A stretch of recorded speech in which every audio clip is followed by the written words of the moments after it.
আজ বিকেলে চায়ের কাপে ভাসছে গল্প আর প্লেটে উঠেছে খাস্তা চিড়ার পেঁয়াজ পাকোড়া।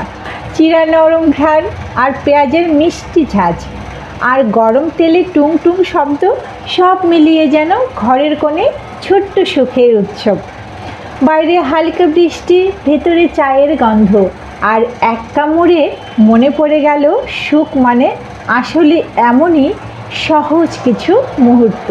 বাই দ্য ওয়ে, আমি আমিষা ASS রান্নাঘরে আপনাদের আবারও স্বাগতম। নিয়ে আসছি আরেকটা সুন্দর মজাদার রেসিপি। চিড়ার পাকোড়া তৈরির জন্য প্রথমে আমি এখানে নিয়ে নিচ্ছি চিড়া। চিকন মোটা যে চিড়াটাই হোক আপনারা এখানে ব্যবহার করতে পারেন, কোনো সমস্যা নেই। আর চিড়াটাকে আমি ঠান্ডা জল দিয়ে খুব সুন্দরভাবে আগে পরিষ্কার করে নেব। আর এই চিড়াটাকে আমি 15 থেকে 20 মিনিটের মতো রেস্টে রেখে দিচ্ছি। এখন 15 থেকে 20 মিনিট পর আপনাদের দেখিয়ে দিই যে চিড়াটা কতখানি নরম হয়ে এসেছে। চিড়াটাকে অবশ্যই খুব সুন্দরভাবে নরম করে নিতে হবে, তবে চিড়ার মধ্যে এক্সট্রা কোনো জল দিয়ে এটাকে ভিজিয়ে রাখবেন না। ধুয়ে নেওয়ার পর যেটুকু জল থাকবে সেই জলটা দিয়েই কিন্তু এটাকে রেস্টে রেখে দেবেন। এখন আমরা চিড়াটাকে হাত দিয়ে খুব সুন্দর করে কষলিয়ে নেব। তার মধ্যেই আমরা ব্যবহার করছি এখানে সামান্য একটু বেসন, যেন চিড়াটার মধ্যে খুব সুন্দরভাবে একটা মাখো মাখো ভাব চলে আসে।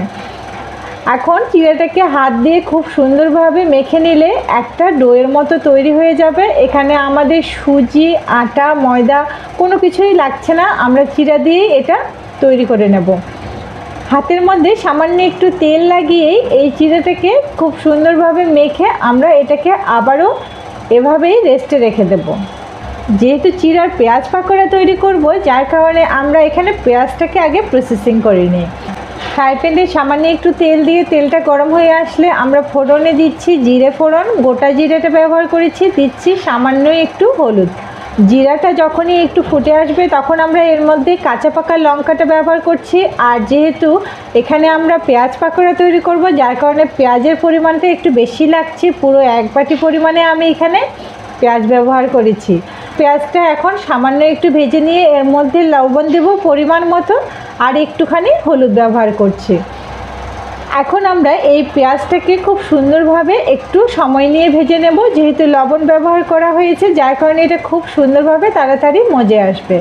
এখন এর মধ্যে জিরে এবং ধনে গুঁড়োটাও আমরা অ্যাড করে দেব।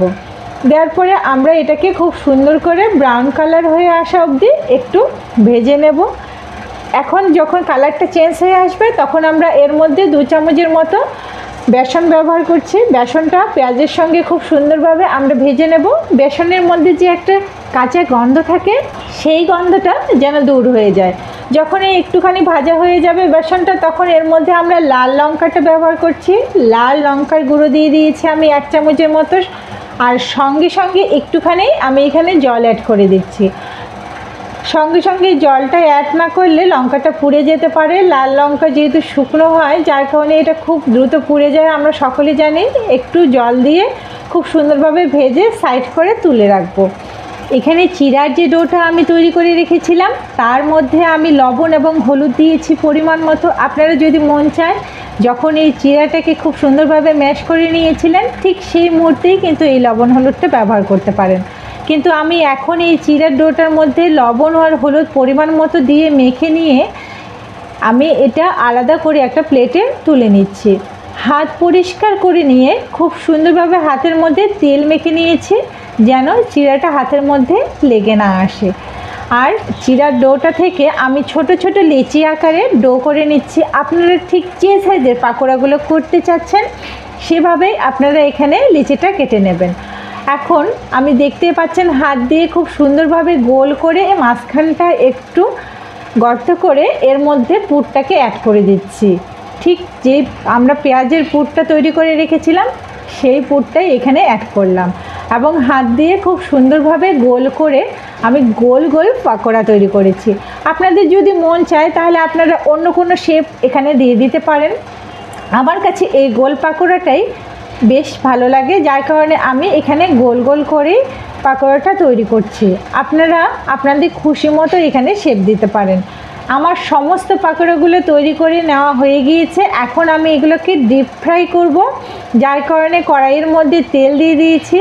এবং তেলটাকে কিন্তু খুব বেশি গরম হওয়া যাবে না, সাধারণ মিডিয়াম যখন গরম হয়ে আসবে তেলটা তখনই আমরা এই পাকোড়াগুলোকে অ্যাড করে দেব। এবং এই বলগুলোকে অ্যাড করে দেওয়ার পরেই কিন্তু সঙ্গে সঙ্গে আমরা নাড়ার চেষ্টা করব না, নাড়ানাড়ি করলে এটা ভেঙে যেতে পারে, যার কারণে আমরা একটুখানি সময় নিয়ে যখন নিচেরটা লালচে হয়ে আসবে ঠিক সেই মুহূর্তে আমরা এই পাকোড়াগুলোকে উল্টিয়ে পাল্টিয়ে সুন্দর করে লালচে করে ভেজে নেব। তো বন্ধুরা, ভাজতে ভাজতে আপনাদের কাছে আমার একটাই রিকোয়েস্ট, যদি আমার এই রেসিপিগুলো আপনাদের কোনো রকম ভালো লাগে তাহলে প্লিজ কমেন্টে কমেন্ট করে আমার চ্যানেলটিকে সাবস্ক্রাইব করে আমার পাশেই থাকবেন এবং পাশে থাকা বেল বাটনটি ক্লিক করে দেবেন যেন পরবর্তী মজার যে রেসিপিটা আছে সেটা সবার আগে আপনার কাছে গিয়েই পৌঁছায়। তো দেখতেই পাচ্ছেন আমার পাকোড়াগুলো একেবারে ভেজে নিয়েছি, কি সুন্দর লালচে কালার হয়েছে আর কি মুচমুচে হয়েছে, একেবারে লোভনীয়। সত্যি এই ধরনের পাকোড়া হলে যে কোনো আড্ডায় পারফেক্ট জমে যায়। তো আমি এখানে সসের সঙ্গে এই পাকোড়াগুলোকে সার্ভ করছি। আপনারা দেখেই বুঝতে পারছেন যে এর মধ্যে কি টেস্ট আসলে পেতে পারেন আপনারা। তো আমার রিকোয়েস্ট থাকবে যে আপনারা একবার হলেও বাসায় এই রেসিপিটি তৈরি করে খাবেন এবং কমেন্টে আমাকে জানাতে কিন্তু ভুলবেন না কার কেমন লাগলো।